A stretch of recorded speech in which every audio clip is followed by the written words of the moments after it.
ذکر تنفع المؤمنین۔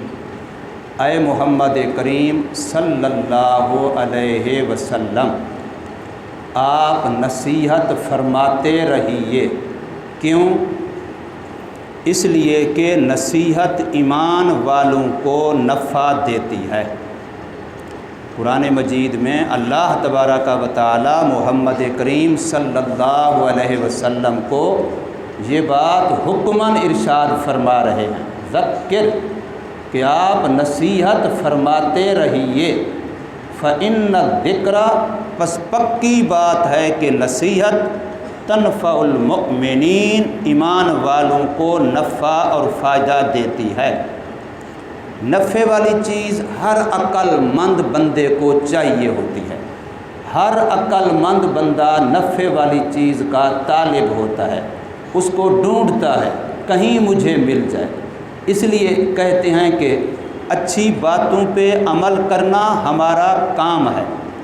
اچھی باتوں پہ عمل کرنا ہمارا کام ہے، یہ نہ دیکھو کہنے والا کون ہے اور کیا نام ہے۔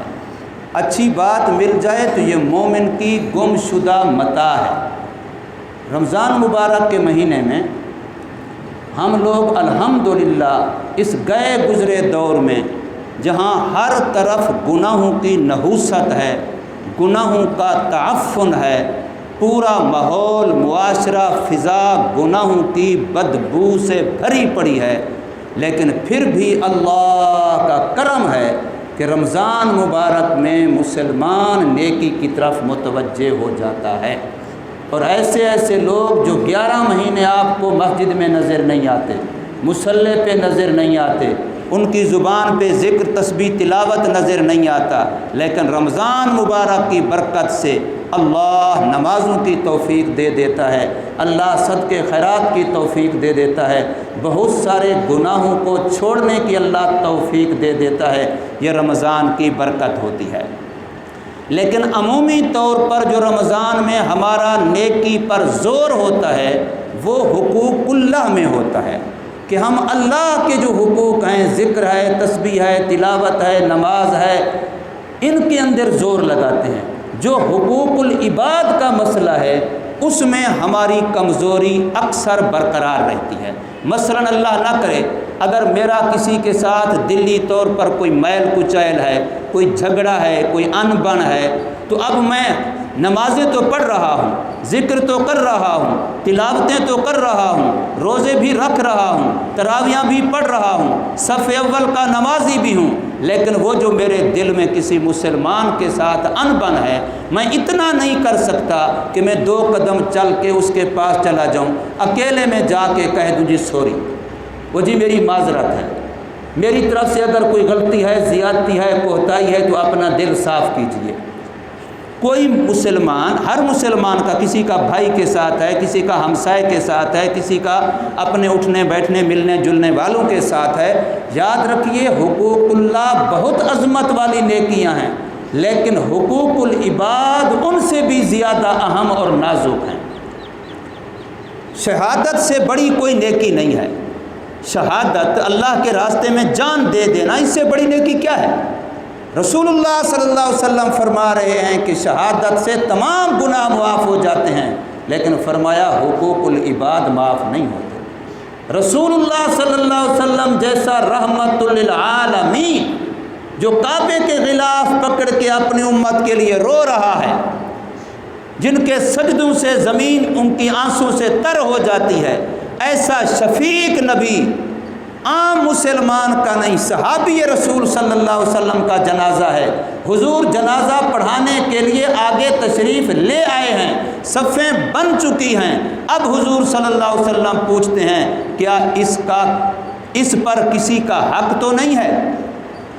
تو پتہ چلتا ہے کہ اس پر حق ہے اور اس نے کسی کا قرضہ دینا ہے، تو رسول اللہ صلی اللہ علیہ وسلم فرماتے ہیں پھر میں اس کا جنازہ نہیں پڑھاتا، اور حضور ایک طرف ہو جاتے ہیں، ہٹ جاتے ہیں، جنازہ پڑھانے سے رک جاتے ہیں کہ اس نے مسلمان کا، ایک انسان کا حق دینا ہے۔ تو یاد رکھیے جیسے پیسہ کسی کا حق ہوتا ہے، ایسے اور بھی بہت سارے حقوق ہیں انسانوں کے، مخلوق خدا کے، جو ہم سے کمی کوتاہیاں ہو جاتی ہیں، قصوریں ہو جاتی ہیں، کسی کی غیبت، کسی کی چغلی۔ یہ چغلی غیبت بھی حقوق العباد میں بن جاتا ہے۔ جب پتہ چل گیا کہ فلاں بندے نے میری غیبت کی ہے، میری چغلی کی ہے، اب اللہ سے بھی معافی مانگنی ہوگی اور اس بندے سے بھی معاف کرانا ہوگا۔ اب صرف اللہ سے معافی مانگنے سے جان نہیں چھوٹے گی، اس لیے کہ اس بندے کا بھی تو دل دکھایا ہے، اس کو بھی تو اذیت اور تکلیف پہنچائی ہے۔ تو رمضان مبارک میں جہاں ہم اور نیکیوں پر زور لگاتے ہیں، ذکر پر، تسبیح پر، تلاوت پر، نمازوں پر، روزوں پر، تراویحوں پر، اور لگانا چاہیے، میں یہ نہیں کہہ رہا کہ یہ نہیں کرو، یہ ضرور کرو اور زیادہ کرو، لیکن وہاں ہم یہ بھی تو دیکھیں کہ آیا میری وجہ سے کسی انسان کو اذیت اور تکلیف تو نہیں پہنچی ہوئی، کوئی مجھ سے ناراض تو نہیں ہے؟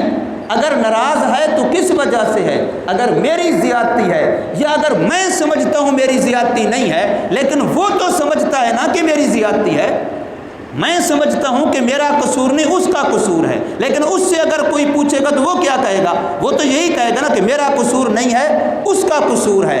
تو پھر مجھے چاہیے، سرکار مدینہ صلی اللہ علیہ وسلم کا فرمان ہے کہ جو بندہ قصوروار نہ ہو لیکن پھر بھی دوسرے سے معذرت کرے، کہے کہ میری وجہ سے اگر تجھے تکلیف پہنچنے ناراضگی ہے تو میں سوری کرتا ہوں، معذرت کرتا ہوں، تو فرمایا اس سے بڑی نیکی اور کوئی نہیں ہے۔ تو اس لیے رمضان مبارک میں جہاں ہم اور نیکیوں پر زور لگاتے ہیں، اور لگانا بھی چاہیے، اللہ ہمیں اور زیادہ توفیق دے، تو وہاں ہم اپنے اڑوس پڑوس میں، رشتہ داروں میں، ملنے جلنے والوں میں یہ بھی ذرا جائزہ لیں۔ شب برات جو 15ویں شعبان کی رات گزرتی ہے، اس میں اکثر میسج چلتے ہیں کہ جی میرے سے کوئی کمی کوتاہی ہوئے تو معاف کر دو، یہ وہ رات آنے والی ہے جس میں اگلے پورے سال کے فیصلے ہوتے ہیں۔ تو شب برات بڑی عظمت والی ہے، لیکن یاد رکھیے رمضان کی راتوں سے اس کی عظمت کم ہے۔ شب برات بڑی عظمت والی ہے لیکن رمضان کی راتوں کے مقابلے میں اس کی عظمت کم ہے۔ تو اس رات سے پہلے تو آپ معذرت کر رہے ہیں اور میسج چلا رہے ہیں، لیکن ہوتا وہ میسج ہے، ایسا نہیں ہوتا کہ بھائی کے پاس چل کے بھی چلا جائے، ہمسائے کے پاس چل کے بھی چلا جائے۔ شیطان دھوکہ دیتا ہے، بس تو نے میسج کر دیا، سب سے معذرت کر لی، بس تیری جان چھوٹ گئی۔ ایسے جان نہیں چھوٹے گی۔ جو صاحب حق ہے اس کے پاس جانا پڑے گا، اس کو سوری کرنا پڑے گا، اس کی منت کرنی پڑے گی۔ ہم کتنے بڑے ہیں یار، کتنی ہماری سرداری چودراہٹ شان ہے۔